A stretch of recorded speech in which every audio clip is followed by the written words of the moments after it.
சமூக ஒற்றுமைக்கான இல்லம் கடந்த 2 வருடங்களுக்கு மேலாக திருவண்ணாமலை மாவட்டத்தில் பொருளாதார மேம்பாட்டுக்கான இலகு முறையிலான சுழற்சி முறை நிதி உதவி திட்டத்தினை முன்னெடுத்து வருகிறது. சம நேரத்தில் முல்லைத்தீவு மாவட்டத்தில் பொருளாதார உதவி தேவையுள்ள குடும்பங்களை இனங்கண்டு இலகு முறையிலான சுழற்சி முறை நிதி உதவி திட்டத்தினை முன்னெடுக்க திட்டமிட்டிருக்கிறது. அதன் ஆரம்ப நிகழ்வாக புதுக்குடியிருப்பு பிரதேசத்தைச் சேர்ந்த திருமதி நாவன தர்சிகா என்பவரின் பொருளாதாரத்தினை மேம்படுத்துவதற்காக 10/6/2026 அன்று தலா 1 லட்சம் ரூபாய் நிதி வழங்கி வைக்கப்பட்டுள்ளது.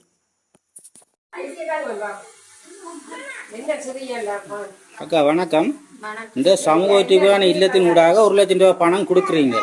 என்னத்துக்காக கொடுக்குறீங்க, ஏன் கொடுக்குறீங்க, அவங்களோட தொழில் வாய்ப்பு எப்படி போக போகுது, அவங்களோட வேலை திட்டம் எப்படி அமைய போகுது, என்ன முடிவு எடுத்துக்கிறீங்க? நாங்கள் அந்த 1 லட்சம் ரூபாய் காசு பொருளாதார ரீதியா பின்தங்கி வாழ்ற அந்த வறுமை கொடுக்கல பின்தங்கி வாழ்ற மக்களை தான் தெரிவு செய்யறோம். பெண் தலைமைத்துவம் வைக்கிற குடும்பம் அல்லது பொருளாதார ரீதியா பாதிக்கப்பட்டிருக்கிற குடும்பங்களை மட்டும்தான் தெரிவு செஞ்சு முதற்கட்டமா 1 லட்சம் ரூபாய் காசு அவைகளுக்கு கொடுக்குறோம்.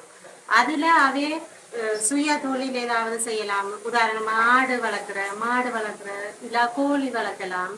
வளர்த்தா அது மூலமா வருமானத்தை வச்சுக்கொண்டு அவன் மாதம் 2000 ரூபாய் கட்டினா சரி, வட்டி இல்லாம தான் நாங்கள் கொடுக்குறோம். அல்லது கடை வச்சிருக்கிறார்கள், கடையை கொஞ்சம் அந்த மெருகூட்டலாம். அல்லது வயல் தோட்டங்கள் செய்கிறார்கள், அதை முதலீடா போட்டு அவையோட தொழிலை இன்னும் மேம்படுத்தி கொள்ளலாம். இது நாங்கள் இந்த 1 லட்சம் கொடுக்கறதால வட்டிக்காவே வாங்கி அதை கட்ட இல்லாம கஷ்டப்படுறன்ற ஒரு நிலைமை இல்லாம போகும். அவைகளுக்கு ஒரு சின்ன ஒரு உதவியா இருக்கும். இது எங்கட அதை நாங்கள் கருத்துல கொண்டுதான் இந்த உதவியா அவைகளுக்கு செய்யணும். அவை தங்களுக்கு என்னென்ன தேவை இருக்குன்னு அவைகளுக்கு தானே தெரியும். அவை தங்களுக்கு தேவையான இதுல அவரவரும் செய்து கொள்ளலாம். பிரியோசனமா அந்த 1 லட்சத்தை அவை பயன்படுத்தி கொள்ளணும் தான் நாங்கள் கொடுக்கிறோம். அக்கா வணக்கம். இந்த சமூக ஒற்றுமையான இல்லத்தின் ஊடாக நீங்க இந்த சமூக ஒற்றுமையான இல்லத்தின் உள்ளுக்கு நுழைந்த காரணம் என்ன வேலைத்திட்ட செய்வதற்காக இந்த சமூக ஒற்றுமைக்கான இல்லத்தின் உள்ளுக்கு உள்வாங்கின காரணம்? நான் ஒரு சமூக சேவையா செய்யணும்ன்றதுக்காக தான் இந்த சமூக ஒற்றுமைக்கான இல்லத்துக்குள்ள வந்து சேர்ந்த நான். ஏன்னு சொன்னால் எங்களோட மக்கள் நிறைய துன்பப்பட்டு கொண்டிருக்கிறாங்க. முதலாவது பிரச்சனை லோன். வட்டிக்கு லோன் எடுத்து போட்டு வட்டி கட்ட மாட்டாமல் திண்டாடி கொண்டிருக்கிறாங்க. மற்றது அந்த வட்டி கட்ட முடியாமல் நிறைய பேர் சூசைட் பண்ணுறாங்க. குடும்பத்துக்கு பிரிவு வருது, அதால் குடும்பங்கள் பிரிஞ்சிருக்குது, அதால் பிள்ளைகள் பாதிக்கப்படுது. மற்ற படிக்கிற பிள்ளைகள் இந்த படிப்பு அணியாமல் போகுது, தாயிடப்பன் சண்டை பிடிச்சி கொண்டிருக்கு, அதுகளோட படிப்புகள் அணியாமல் போகுது. அப்போ படிப்பாலேயும் எங்களோட மக்கள் பின்தங்கி கொண்டு போகிறாங்க. அப்போ சமூக ஒற்றுமைக்கான இல்லம் வட்டி இல்லாமல் ஒரு திட்டத்தை அந்த கடனை கொடுக்குது ஒரு குடும்பத்துக்கு 1 லட்சம் ரூபா. அப்போ இதை அப்படியான கஷ்டப்பட்ட சனங்களுக்கு நாங்கள் இதை வாங்கி கொடுத்தால் அவங்க அந்த கடனை கட்டிட்டு நிம்மதியாக இருப்பாங்க. இந்த பிரச்சனைகள் எல்லாம் ஓரளவுக்கு குறையும். எங்களோட கிராமத்தில் ஒரு நல்ல ஒரு நிம்மதியான வாழ்க்கையை வாழுங்கள் குடும்பங்கள். அப்போ இதனூடாக அதை செய்யலாம்ன்ற ஒரு நோக்கம். இதை விடவும் நிறைய வேலை திட்டங்கள் எங்களோட மக்களை செய்ய வேண்டியிருக்கு. அப்போ இந்த இல்லத்தின் ஊடாகத்தான் அதுகளை எல்லாம் நிறைவேற்றணும் என்ற ஒரு நோக்கத்தோடு தான் இந்த இல்லத்தில் சேர்ந்துருக்கேன். வணக்கம் அம்மா.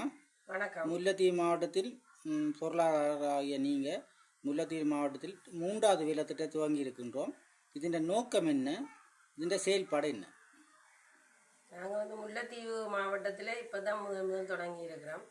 நாங்கள் அடிமட்டத்தில் பொருளாதார பின்னணியில் இருக்கிற ஆக்களை முன்னுக்கு கொண்டு வரணும். தன்னிச்சையாக அவைகள் இயங்கக்கூடிய மாதிரி அவைகளுக்கு அப்படி இயங்கக்கூடிய நிலையில் அவைகளை கொண்டு வரணும்ன்றதான் எங்கள் நோக்கம். மற்றது பெண் தலைமைத்துவம் உள்ள குடும்பங்களை முன்னுரிமைப்படுத்தி நாங்கள் செய்வது திட்டமிட்டிருக்கிறோம். அவைகள் வந்து இப்போ கடனால தான் எல்லாரும் அநேகமான வீடுகளில் எல்லாருமே கடனாளியாக தான் இருக்கணும். இப்போ நாங்கள் இது செய்கிற வந்து வட்டி இல்லாத ஒரு உதவித்தொகை தான் நாங்கள் கொடுக்க போகிறோம். இது நன்கொடையாகவே நாங்கள் கொடுக்கலாம், ஆனால் நாங்கள் அப்படி செய்யலை.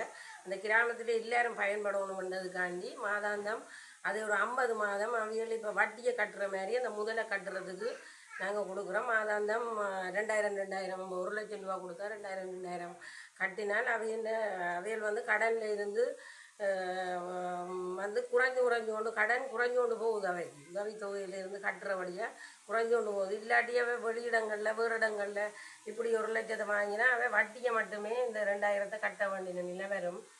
அப்போ அதால் நாங்கள் பின்தங்கிய மக்களை தாங்கள் தங்கட காலில் நிற்கக்கூடிய மாதிரி அவைகளை உருவாக்கணுமென்றால் அந்த கிராமத்தை முன்னேற்றி அப்படியே இந்த முல்லைத்தீவு மாவட்டத்திலையும் நாங்கள் அடுத்தடுத்து மீதி கிராமங்களுக்கும் சென்று அவைகளுக்கு அது வழங்கி 50 பேருக்கு நாங்கள் கொடுக்குறோம். அது 100 பேருக்கு கூட வரும். 1 லட்சம் 2 லட்சம் ஆகும், 2 லட்சம் 4 லட்சம் ஆகும். அப்படியே அந்த கிராமத்திலே அந்த காசு சுழல் கொண்டு இருக்குது. நாங்கள் கொடுக்குற நன்கொடைய அந்த கிராமம் அதை பயன்படுகிறோம். அந்த கிராமம் அது தண்ணி விளையும் கொண்டு நினைச்சு தான் இந்த திட்டத்தை நாங்கள் முன்னெடுத்து செஞ்சுருக்கோம். அனைவருக்கும் வணக்கம். இன்றைய நாளில் எனக்கு உதவியை வழங்கிய சமூக ஒற்றுமைக்கான இல்லத்திற்கு நன்றியை கூறிக்கொண்டு, முதியவன் அன்னை ஊடாக நான் உதவி கேட்டிருந்த நான் இந்த உதவி இன்றைய நாளில் எனக்கு வழங்கினதற்கு நன்றி. ஏனென்றால் நான் சிறு ஒரு கடை ஒன்று வைத்திருக்கிறேன். இந்த கடைக்கு இந்த பொருட்கள் போட என்னால் வசதி இல்லாமல் இருந்தது. இந்த உதவியை பெற்று நான் இந்த கடைக்கு பொருட்களை போடுவேன் என்னும் அதே போல எங்களை மாதிரி வறுமையில் இருக்கிற அனைவருக்கும் இந்த உதவியை அவர் செய்யணும் என்று கேட்டுக்கொள்கிறேன். நன்றி. இதே போன்று எமது தாயத்தில் பொருளாதார உதவி தேவையில் குடும்பங்களை இனங்கண்டு கிராமிய பொருளாதார நிதி திட்டத்தை மேற்கொள்வதற்கு உலகெங்கும் வாழ்ந்து வருகின்ற என் இனிய உறவுகளிடம் இருந்து தங்களென ஒரு சிறு நிதி பங்களிப்பினை செய்து பொருளாதார உதவி தேவையில் குடும்பங்களை இனங்கண்டு அவர்களின் வாழ்க்கை தரத்தை உயர்த்தும் விதத்தில் சமூக ஒற்றுமையான இல்லம் உங்களின் உதவியை எதிர்பார்த்து காத்து நிற்கின்றோம்.